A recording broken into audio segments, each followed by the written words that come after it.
Hello students, आज की transcription number है 11। 80 वर्ड पर मिनट की स्पीड से डिक्टेशन लिखने के लिए तैयार हो जाएं। और अगर आप चैनल पर नए हैं तो सब्सक्राइब करना ना भूलें। 3 सेकंड में आपकी डिक्टेशन स्टार्ट होगी। 3, 2, 1, start. Sir, several questions raised regarding the defense ministry and the external affairs and irrigation ministries have been clarified by my colleagues from those ministries. My task, therefore, has been simplified to that extent. Before I go to the question financial and economic raised by several honorable members, I should like to clarify one or two points which are more administrative than economic or financial. One of them was raised by my honorable friend.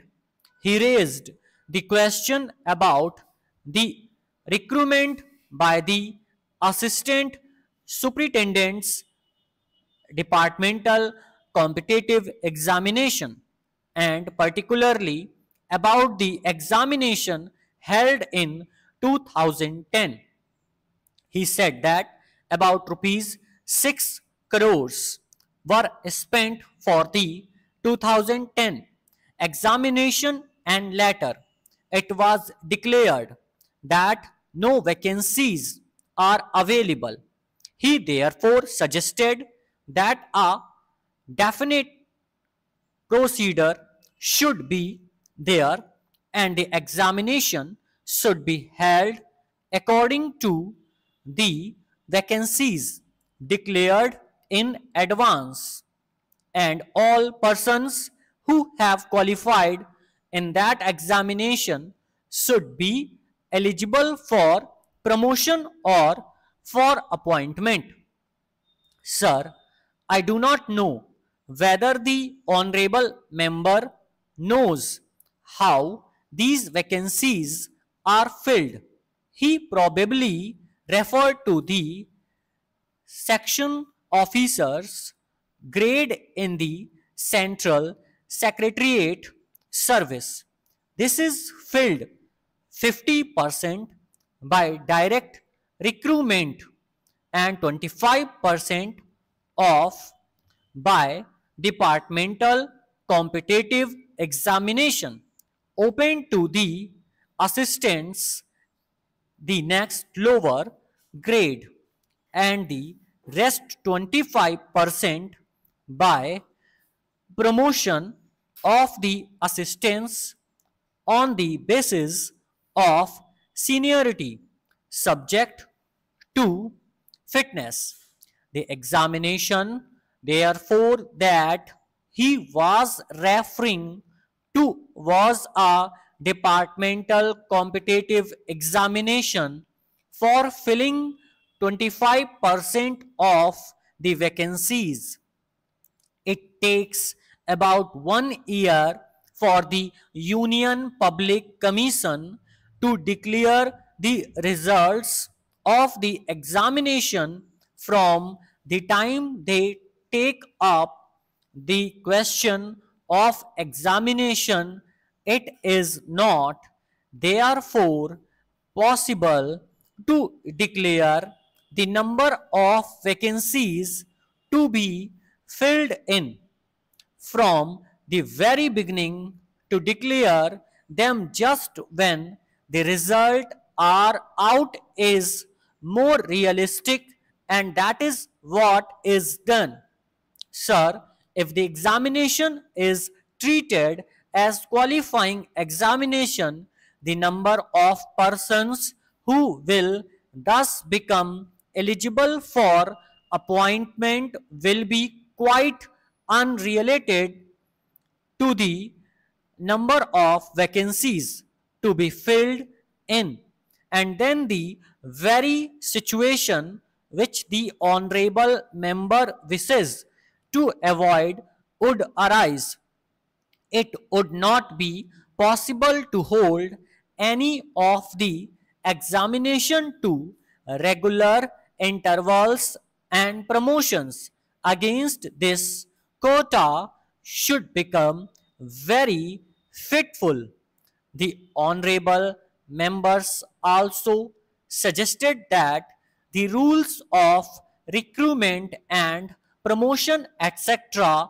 should be uniform for all ministries, whether participating in the Central Secretariat Service scheme or not.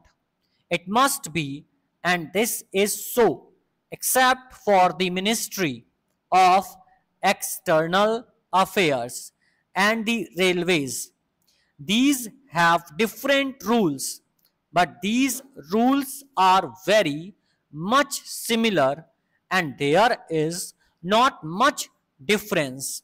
But because these persons are recruited for different purposes and by different agencies, they are separate.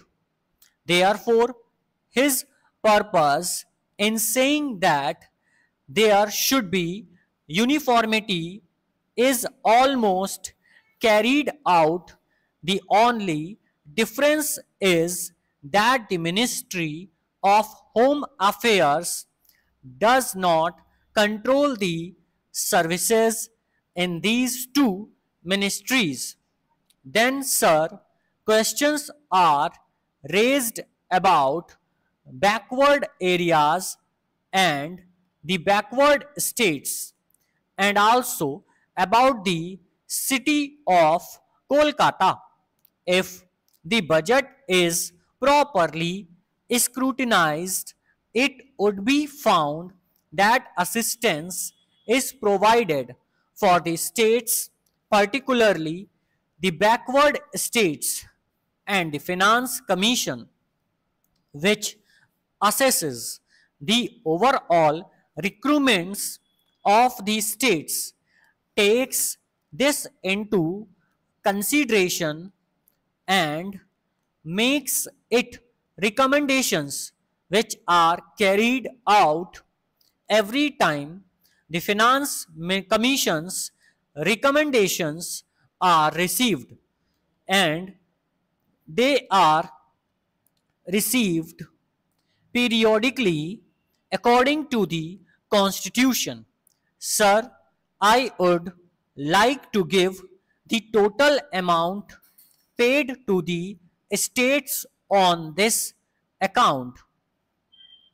The main objective of planning is to create conditions in which living standards are raised in a sufficiently reasonable level and all citizens are given full and equal opportunity for growth and service.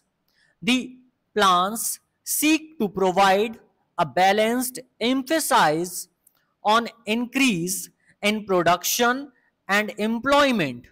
The development plans are thus accepted as the means for ensuring equitable development in the field of social services.